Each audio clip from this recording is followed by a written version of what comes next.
3-1. Arne, first of all, how's Alisson? Is he ready to return? Where is he in his recovery? We think he is. He trained yesterday a part of our session with the group, so we expect him to do the whole session today. So we think he's available, but of course we have to train him today.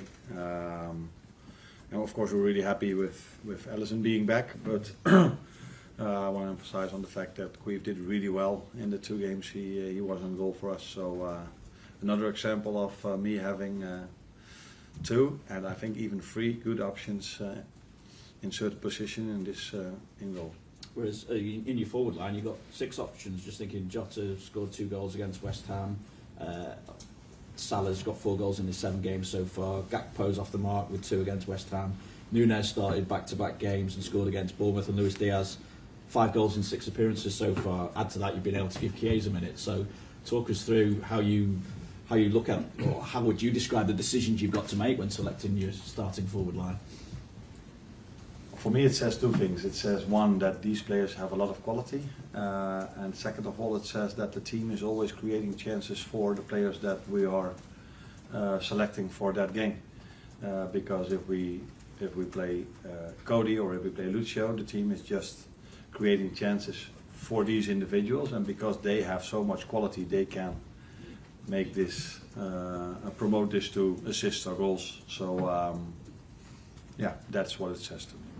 Also, it's just, I need to follow up on that, just because it's showing that they're sharp as well, whether they've been out of the side, they're coming in and producing. How are you able to maintain that sharpness when they're not necessarily getting, the maximum amount of minutes?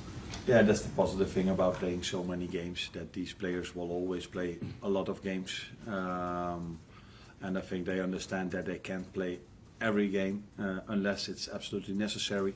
To keep them fit and sharp and to keep them ready to perform like they do.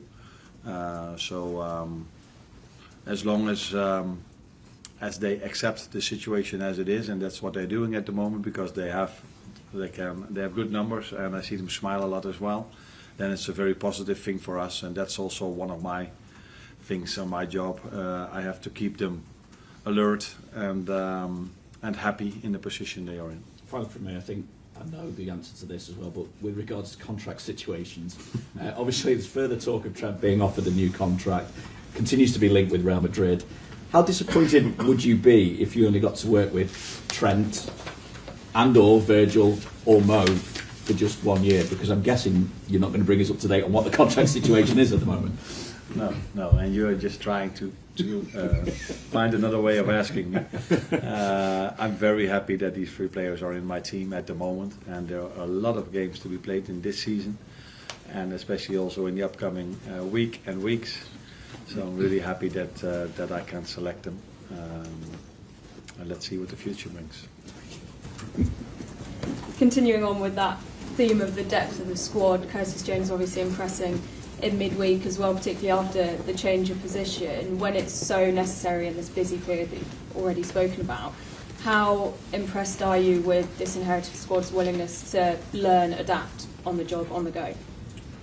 I think I said it on many occasions already that I'm really happy with the squad I inherited, not only because of their quality, but maybe even more about the culture that Jurgen left behind. So all these players are team players, so they accept their role even if they are not playing. And they always want to work hard for the team first, and yeah, it's been a privilege to inherit a squad like I inherited from you. Wolves, obviously the opposition, struggling to get off the mark this season, just 1 point from their 5 games. What do you expect from them this weekend? I don't think it represents the way they played, and they had a very tough fixture list in the first 5 games. I think they played Arsenal away, Newcastle away, Villa away, Chelsea at home.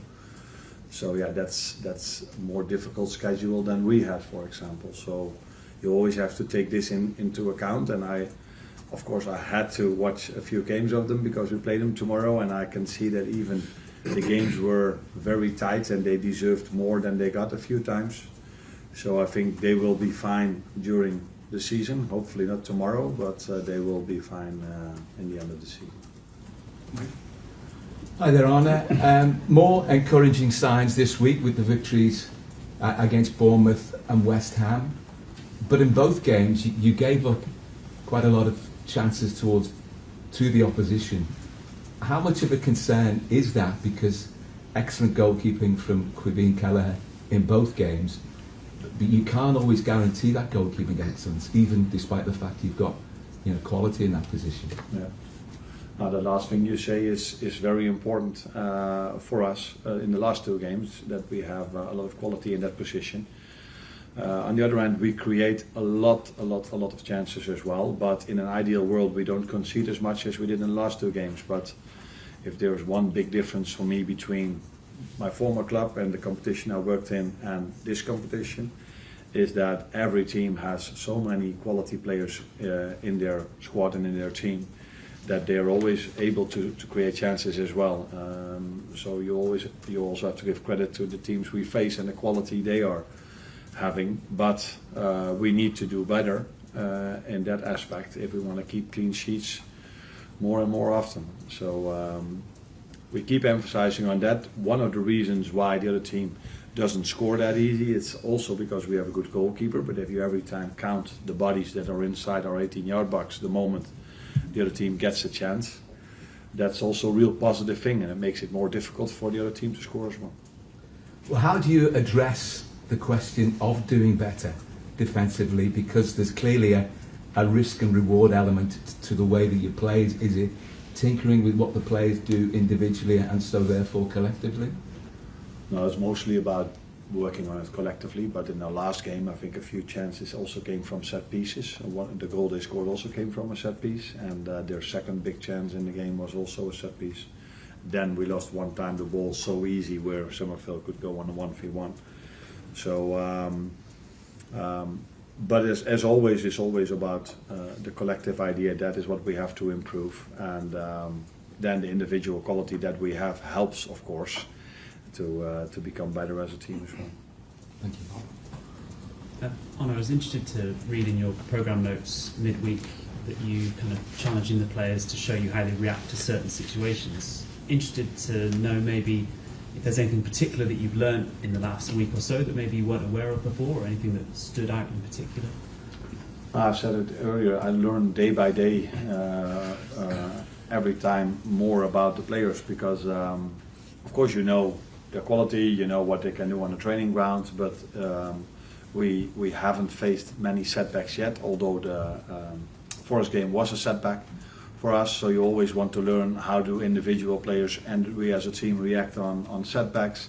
How do we react if we play a fantastic game with a great score? How do we react 3 days later? So you have to learn day by day, and that's what I'm doing, and then you try to adjust wherever you can to trigger them to get the best out of themselves, because it's all about offense, defense, and all these things we try to work on, but it's also every time you try to find a trigger for them to be on top of their game every single time they step out on the pitch. I know you've spoken generally about the depth of the forward line. Can I just ask you about Luis Diaz? 5 goals this season already. I think that's probably an area that's improved for him personally since last season, where he was maybe getting in the positions but not getting the goals. What's changed with him, do you think? Well, that's difficult for me to judge because I wasn't here, of course, last season. It's still a small sample size where we are talking about, and I said before also when it comes to us winning quite a lot of games that till now we've faced almost all the team we faced are on the bottom league of the table, is the way you say it. Yeah. Where of course we expect United to be on top of the table in the end of the, maybe not on top, but in the top of the table in the end of the season. So there's still a lot for us to prove. Maybe the fixture list helped us by this amount of goals the forward scored. And let's see if we can keep scoring so many goals if the fixture list is getting harder and harder, starting tomorrow in a difficult away game against Wolves. Have you done anything specific with him in terms of improving his output for goals? No, I don't think so. Not particularly with him. Yeah, we train on a daily basis, trying to get them as most as we can in certain situations, and then help them in the best possible way where to position themselves and how to what to do in certain situations. But it's mainly also in this last third of the pitch, the quality of the player and the finishing he has, and I think he always had this. And I wasn't even that aware of the fact that how many goals did he score last season? 8. Okay. For me, he was someone who could score a goal, and 8 is for his quality, not of his standards, I would say. But did he play a lot? Did he play every game? Yeah. Okay. So then I think he just comes back to his normal situation. Maybe he was a bit unlucky last season, but a player of his quality will always score a lot of goals in every season. Arne, one of the hallmarks of Wolves' season so far is they've been starting very quickly in games. So I think they've been ahead at half-time in both of their last 2 games, even though they went on to lose those. And the same happened when Liverpool went there last season. And then if you look at Liverpool's last few games, you obviously had the goal away in Milan, but there was a couple of early moments against Bournemouth and against West Ham where maybe concentration wasn't at its highest. What do you put that down to, and is this something you've stressed ahead of this challenge against Wolves? If you look at us, our games, I think it's always in a game, the first 15 to 20 minutes, both teams have a lot of energy and they're all very hard and try to get maximum energy in the start, and then after 10, 15, 20 minutes the game mostly settles down, and then the team that, in my opinion, plays the best football gets the ball a lot and starts to play, but the first 15 to 20 are always 2 teams that are doing this. When it comes to Wolves, I'm not surprised that they go up because they play really good football, and I think they've been really unlucky not getting the results they might have deserved. And even last season, because that game where Liverpool won, they were also 1-0 up, and I think it took to the 85th minute where Robbo scored a goal, which he doesn't do a lot. But so that was also a tough game for us.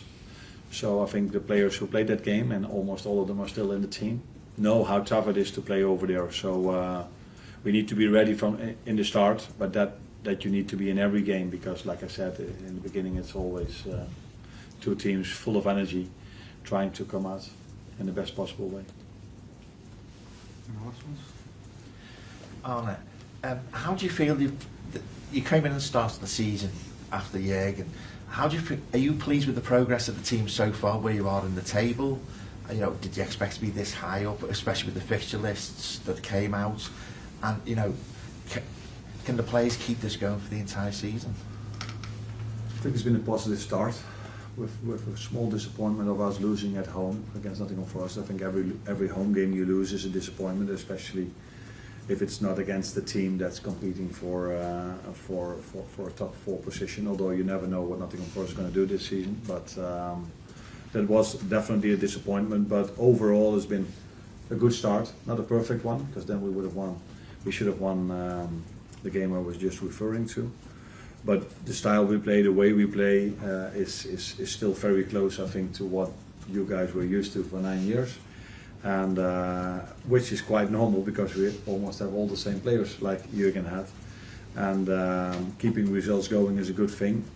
Again, I have to mention about that the fixture list has been good to us, although you never know, maybe in 17 or 18 games these teams that are now on the bottom side of the table maybe go up in the upcoming weeks or months. So it's been a good start, but not a perfect one.